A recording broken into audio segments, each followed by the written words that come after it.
Emma Parker had already accepted that this evening would change her life, even before the knock came, because the apartment felt too quiet, the kind of quiet that presses on your chest and reminds you of every unpaid bill and unanswered email, and when the knock finally arrived, firm but calm, it made her heart jump instead of race, as if some part of her had been waiting for it. She stood near the small kitchen table where the rent notice lay folded and unfolded too many times, her fingers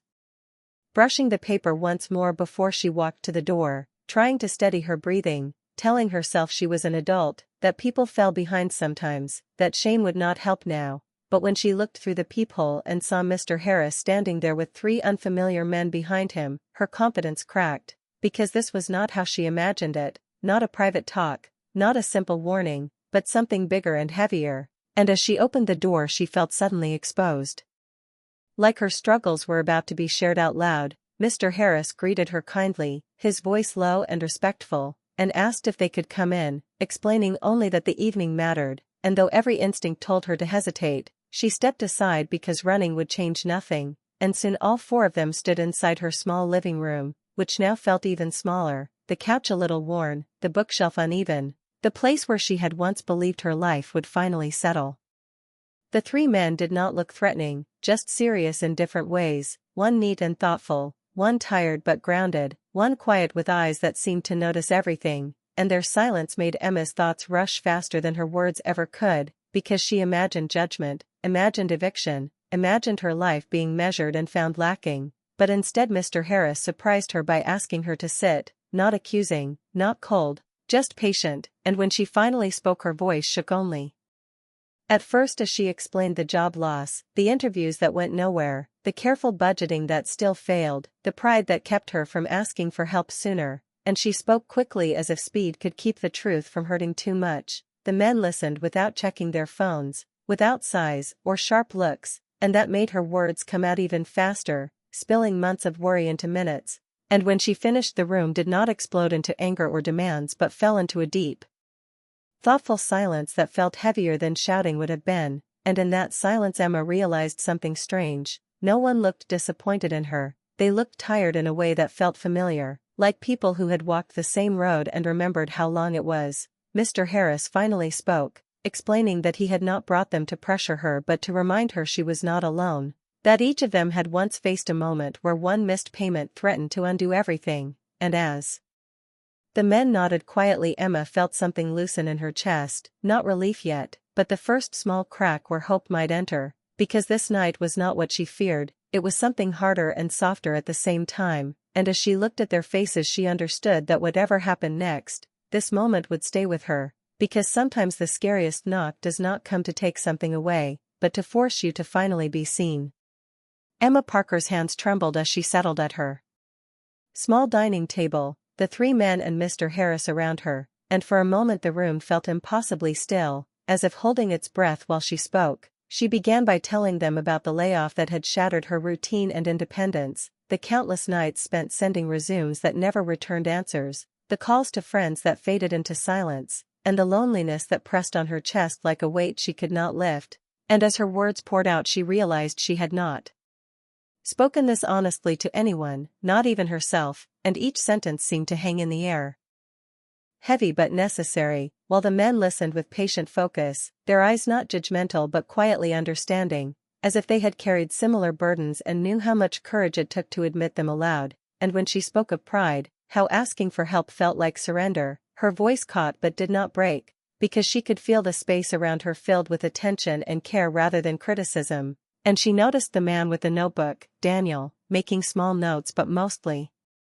just nodding as if absorbing the weight of her story. Luke, in the worn jacket, shifted in his chair, his gaze on the floor, silent but not distant, carrying a memory of his own struggles, while Michael, quiet and thoughtful, kept his eyes on Emma, a gentle presence that made her feel seen without words, and as each minute passed the words she had bottled up for months came faster, flowing from her like water finally released. And when the last confession faded into the room, there was a profound silence, a space that felt charged and intimate, and then Mr. Harris spoke, explaining that he had invited them because all 3 had once faced moments of desperation where the world seemed too heavy and help too far away, and hearing their stories now, of long journeys through fear and doubt, of nights spent wondering if life would ever stabilize, Emma realized she was not alone, that the men sitting here had endured storms that mirrored her own, and as they shared their experiences, voices calm but carrying the weight of hard-lived lessons, Emma felt something shift inside her, a strange mixture of relief and awe, because these men, though ordinary in appearance, radiated an authenticity that made her struggles feel valid and acknowledged, and when their stories ended, the room seemed lighter but also charged with an unspoken connection, a recognition that the sharing of hardship exacted a cost of energy and emotion, leaving each of them, including Mr. Harris, drained but somehow freer. And Emma sat quietly, absorbing it all, understanding that compassion could feel heavy, that listening could be exhausting, yet it was this very act that made hearts grow stronger, and as she looked at their tired, honest faces, she felt a warmth bloom amidst the lingering fear, a small hope that maybe, just maybe, she could carry herself forward without the crushing weight she had feared, because for the first time in weeks, she felt truly seen, understood, and, most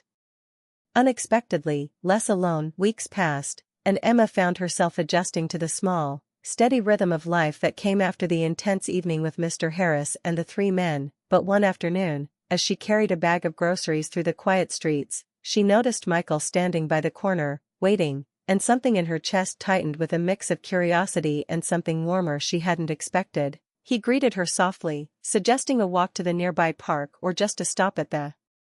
corner cafe. And though her mind raced with caution, she agreed, feeling an unfamiliar ease in his presence, a calm that contrasted with the anxiety she carried daily, and as they walked side by side, the conversation began gently, books they loved, music that moved them, small stories of childhood mischief and dreams that had shifted over time, simple things, yet they carried a weight of connection that made the air around her feel lighter, and Emma noticed that with each shared laugh or thoughtful silence, the tight knot of worry she had carried for months loosened, because here was someone who had listened without judgment, someone whose presence made ordinary moments feel significant, and when they stopped at the little coffee shop on the corner, Michael's attentiveness was steady but subtle, never overbearing, just present, and as they sipped their drinks, he spoke softly about resilience, about how life sometimes tests people not to break them but to remind them of strength they didn't know they had. And Emma listened, absorbing the words as much as the warmth of being seen, feeling her chest both heavy with emotion and lighter with hope, and when they stepped back outside, Michael paused and looked at her with a gentleness that made her heart flutter, telling her she was stronger than she realized, and Emma felt gratitude and a quiet longing she hadn't expected, the kind that comes from someone who meets you where you are and makes you believe in possibility again, and as he walked away, she watched his figure recede down the street. A subtle ache forming in her heart but also a warmth that made her smile, because she knew this connection, fragile and new, was real and honest, and when she returned to her apartment, the rent notice she had feared still lay on the table, but beside it was a new note from Mr. Harris granting her another month to recover, and Emma sat down, the day's emotions swirling, realizing that kindness could arrive in unexpected ways, that human connection could lift burdens she thought she would carry alone, and that even fleeting moments with strangers who shared pieces of their hearts could leave a lasting mark, filling her apartment with a sense of home she had not felt in months, and in the quiet of her room, Emma understood that sometimes people come into your life not to change it immediately, but to remind you of the strength, hope, and warmth that have been quietly waiting inside you all along. Weeks turned into a month, and Emma Parker slowly began to feel the weight of her world lift as she settled into a routine that balanced part-time work, quiet evenings in her apartment, and the occasional phone call from friends she had neglected, yet even in this new rhythm, memories of that night with Mr. Harris and the three men lingered, not as burdens but as reminders that human kindness could arrive in unexpected forms, and one afternoon, as she stepped outside to collect her mail, she saw Mr. Harris waiting near the building with his familiar calm demeanor, and when he approached, he smiled gently and told her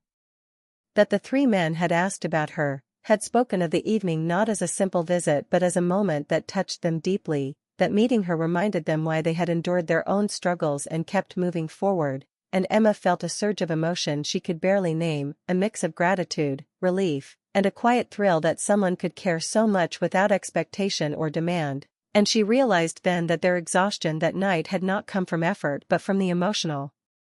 honesty they had shared, from carrying their own stories while listening to hers, and she understood how rare and profound such moments were, moments where people met each other fully, without pretense, leaving a mark that stayed even after they walked away. And later that evening, her phone buzzed with a message from Michael, soft, tentative, and warm, inviting her for coffee sometime. No pressure, just a continuation of the connection they had started, and Emma smiled, feeling her heart flutter with cautious hope, because the past weeks had taught her that relationships could begin gently, with respect and understanding, and grow naturally without rushing or forcing anything. And as she looked around her small apartment, now brighter with the new energy she had cultivated, she felt a sense of home and belonging she had not known in months, knowing that the presence of Mr. Harris and those three men had changed more than just her night, they had changed the way she saw herself, her resilience, and her capacity for connection. And she realized that some people come into your life not to take or demand, but to share, to remind you that empathy, kindness, and quiet courage can exist in ordinary places, and that the energy exchanged in honesty and compassion leaves both giver and receiver altered, fuller, and lighter. And in that moment, Emma understood that her story, her struggles, and her openness had not only helped her heal but had left an imprint on those who had met her, carrying away a piece of her truth as a gift of shared humanity, proof that even small acts of vulnerability and courage can ripple outward in ways that are felt long after people part ways. And as she closed her phone, smiling softly at the thought of coffee with Michael, she felt a warmth settle in her chest, a quiet certainty that her life was moving forward, not just with practical steps like rent or work, but with something deeper, hope, connection, and the knowledge that kindness, once given and received, creates bonds that endure, shaping hearts and memories in ways that are subtle, profound, and life-affirming. And Emma Parker, sitting by her window as the sun dipped low over the city, finally felt the room around her become a true home, a place filled with potential, emotion, and the lingering glow of human care, a feeling she would carry with her always.